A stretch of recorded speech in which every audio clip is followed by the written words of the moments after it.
Цирк – это всегда чудеса и всегда радость, как для детей, так и для взрослых. Ни с чем не сравнимое удовольствие получат маленькие зрители и их родители от представления цирка «Шапито», который приехал в город Камрад. 7 мая в 3 часа дня вашему вниманию будет представлена грандиозная праздничная программа. В цирке всегда хорошее настроение, в цирке всегда радость и праздник. И в этот праздник мы приглашаем всех поучаствовать, получить хороший заряд бодрости. Программа большая, разнообразная, ведь в настоящем цирке все должно быть настоящее, и хорошее настроение в том числе обязательно. Цирковое представление будет проходить во всех городах Юга Молдовы – Чедерлунга, Тараклия, Вулканешты и Кагул. Жители этих городов будут иметь возможность посмотреть настоящее цирковое искусство и познакомиться с артистами из разных стран.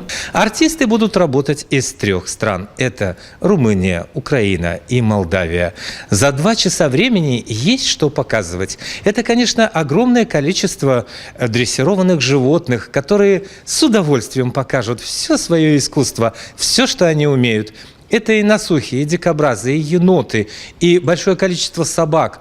Кошки разных размеров. Есть хищные кошки, есть домашние кошки, но все что-то умеют делать. Ведь в цирке все что-то умеют. Цирковое искусство не случайно считается одним из самых популярных. Оно доступно и понятно всем. Настоящие мастера цирка умеют и рассмешить зрителя, и заставить вас буквально застыть в напряжении, ожидая опасного трюка. В больших количествах представлено и воздушные гимнасты, и есть даже танцы народов мира на туго натянутой проволоке. Совершенно уникальный жанр. Есть трюк, который исполняет красивая очень девушка, и многим мужчинам, наверное, стоит позавидовать, потому что с 13-метровой высоты будет дан большой срыв-прыжок. Цирк – это море эмоций, это хорошее настроение, чудеса на арене, в которые хочется верить. Помимо этого, можно приобрести различные игрушки и сувениры, сладкую вату и попкорн. Для того, чтобы иметь хорошее настроение, нужно очень немного. Просто купить билет в цирк «Шапито» и пойти на представление 7 мая в 15 часов в городе Камрад, и вы никогда об этом не пожалеете.